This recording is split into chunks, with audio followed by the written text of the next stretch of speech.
break-even streak comes to an end with Euro Aussie short 3.3% taken on my personal account. Beautiful trade, and I'm just about to head out to PT, and then I've got a busy day ahead, got lots of meetings. I've got a few pairs on watch, 2 to 3 key things I'm looking at in the market, so looking stunning. Tell you what though, training on antibiotics is difficult. You feel nauseous, feel sick all the time. But regardless, I don't want to stop training, so I'm still going to crack on with it. But I'm just trying to find ways that I can reduce the nausea. One way to reduce it is this little juice box. Tell you what, this pomegranate juice, red grape juice, cranberry juice, these are the ones.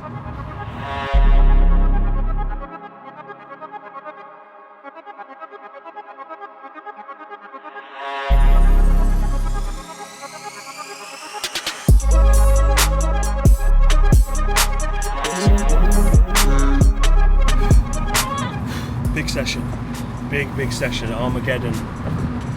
That was tough.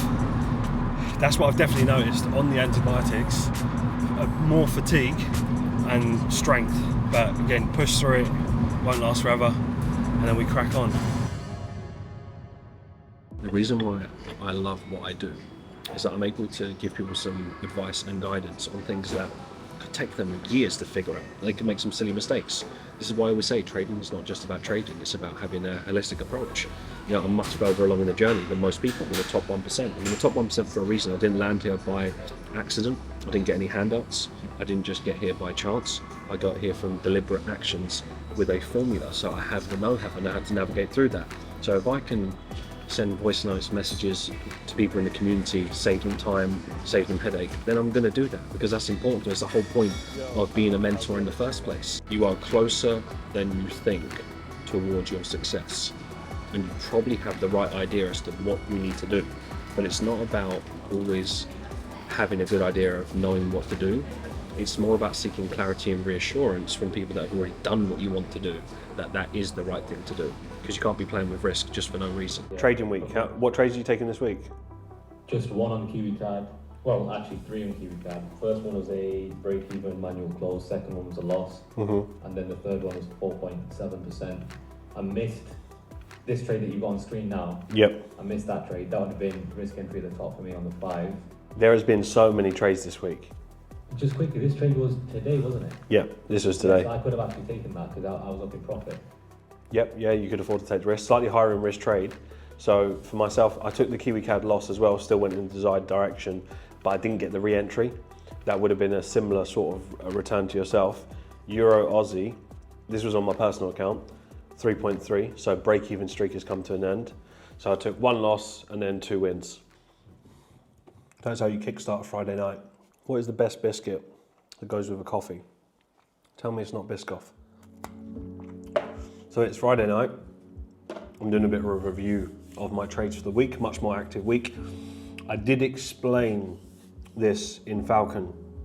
Coming into the summer months, a lot of traders will naturally take a bit of a break. They switch off, but they don't understand the bigger macro picture that's happening. So we've had slightly slower conditions. We're now going to step into more aggressive conditions, which is what we've had. So for this week, 3 trades, -1 on Kiwi CAD, then we got the 3.3 on Euro Aussie, and then today we got the 5.1 on Euro Dollar. Beautiful, beautiful trades. Next week is looking even better based off of this close here. So let me show you these trades quick. Right, so number 1, you've got Euro Aussie. So this is the 3.3, nice simple continuation play after we took out the gap there. This is slightly higher in risk due to news, so I took this on my personal account.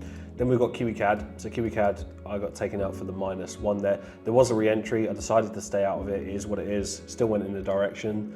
The idea of Kiwi CAD was still the same. Some people may have caught this position as well if you got in on the re-entry. And then we had the Euro Dollar trade, which was today. Slightly higher in risk.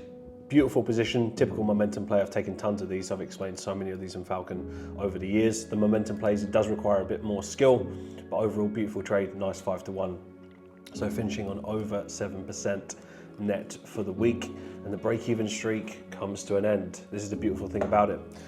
But I have a lesson I want to share with you, as I think this could be super, super useful. So a lot of you will think that in order to become consistent, it's all about catching these big trades. But what you'll often find is you will keep yourself out, or you will decide to stay out of trades that you deem slightly higher in risk. Or you'll think, right, I'm not sure if I can afford to take this position. Fair enough. The problem happens, the reason why you're in that situation is because you usually say, Mark, I couldn't take that trade, let's say euro dollar, I couldn't take it because I was already in drawdown. And then we look at the drawdown trades, that why was you in drawdown? Well, you've taken 3 trades that weren't in your plan, you deviated from it, and you deviated it from emotion because you have no emotional composure, or you lack emotional composure. And then because of that, when a trade does set up that you could take, you can't take it anyway because you've put yourself in that situation to not be able to take those trades. So the reason why I'm telling you this is because you're probably way closer to being consistent than what you think. But you have to get rid of these garbage positions, because if you can figure out within about 2 seconds after you close the position, oh, why did I take that trade? It wasn't even in my plan. It's all up here, it's all emotion, you don't even realize it. And if you can learn how to conquer that, the next level for you is consistency once you can get this under control. So it is a beautiful Friday evening. It's currently around 9 p.m. here in the UK. Still daylight, love it in these periods, but you still got to get on with business. Right now, I would rather be in the pool house watching the Euros, watching Scotland getting thrashed by Germany, which they are right now. Hopefully it gets a little bit more competitive. England's first game on Sunday, really looking forward to that. Why am I telling you this? I got a question, well I actually get loads of questions around balance all of the time, so I thought I would answer this kind of here and just talk about this really. People are always asking me, Mark, how do I find the balance between working, studying, when I'm going on holiday, when I'm trying to live the life that I want to live? Always asking me about balance. Right now I would love nothing more than to be in the pool house watching the football. But I have to take care of business. I've still got my routines. I've still got to be in the lab, going over the charts, making sure I build my watch list, because the market doesn't care about the fact that I want to watch the Euros. But what I do is always make sure that if I'm going to enjoy myself, I take care of business first. And I think for those of you that are always feeling somewhat guilty that, oh, you should have put in more work, etc., as long as you prioritize the important things, then you can enjoy watching the football, you can enjoy going and playing golf, you can enjoy spending time with whatever you want to do, whatever hobbies you have. And I think a lot of the times you beat yourself up because deep down you know you're not working hard enough. You have to work harder than you could possibly imagine. You're not going to do it in a way that there's no stress in your life. But searching for balance, I've not met many successful people that became successful in a balanced way. They were unbalanced most of the time. Let that sink in.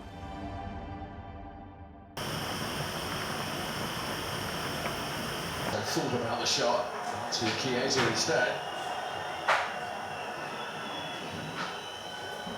So we've got the sourdough, we've got the balsamic and the good quality olive oil, and then we've got the paella cooking away. Really looking forward to this. So we're just going to watch the Euros. We've had one of those big organisation days, completely stripped out all the cupboards in the kitchen, and we're kind of doing a top down at the minute, almost like a spring clean. Always very therapeutic to do that. Get rid of any clutter, get rid of any mess. Donate what you need to donate, help some other people out, and then you can just cleanse your environment.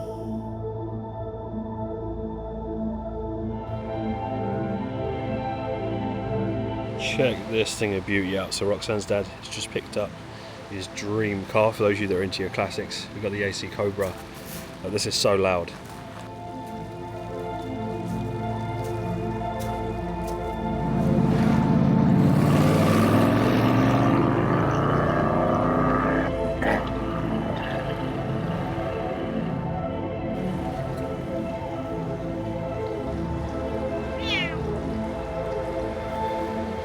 Who's a good boy?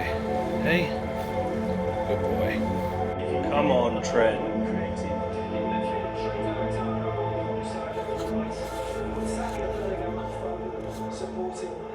Come on, Trent. Now that's a lineup.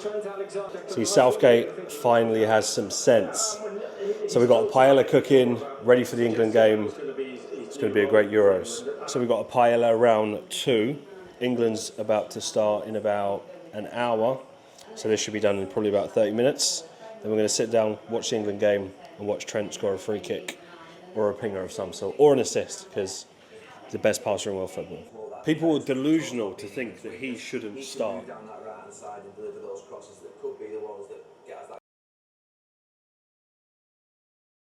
Yesterday's game, I swear, England unfortunately just don't have the right mentality. Yeah, it's just I was a bit worried about defence. Like, Tadic was literally playing through the middle, and he's like nearly retired. Yeah. So can you imagine when we go up against actual midfielders? Rice, who was in midfielders? Rice and who else when Trent went off? Yeah, they brought Gallagher on because they wanted more of like defensive minded. But look at the creativity. Like, I'll be honest, right? I love Trent. I'm a Liverpool fan, and he had just an okay game. Like, he done a few decent things. Like, he hit that shot out of nowhere. Like, he's got something about him where there's some sort of forward thinking. But as soon as you took him off, and then you put Gallagher on, it's like, yeah, a bit more energy, but it's just so boring, right? And you're relying on Bellingham to do everything. Bellingham's a beast. Right, so trade recap done. This was probably one of the most extensive recaps that I have done. So 3 trades here, 2 wins, 1 loss, and a missed trade as well. And I could have got a re-entry on Kiwi CAD.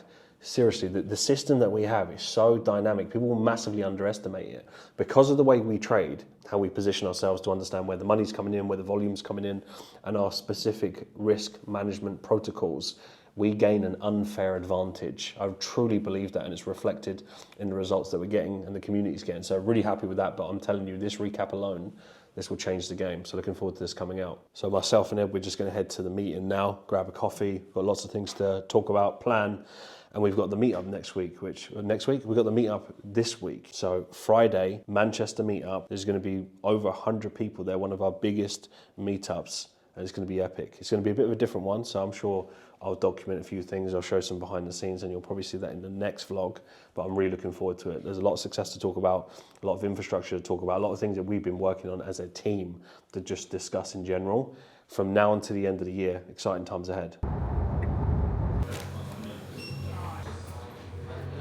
Here it is. This is basically the Dubai drink. This is a game changer.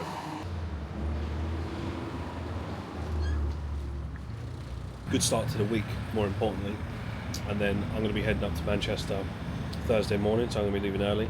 I'm going to leave roughly about 5:30, beat most of the traffic, and then get up there. What time are you going to be in Manchester?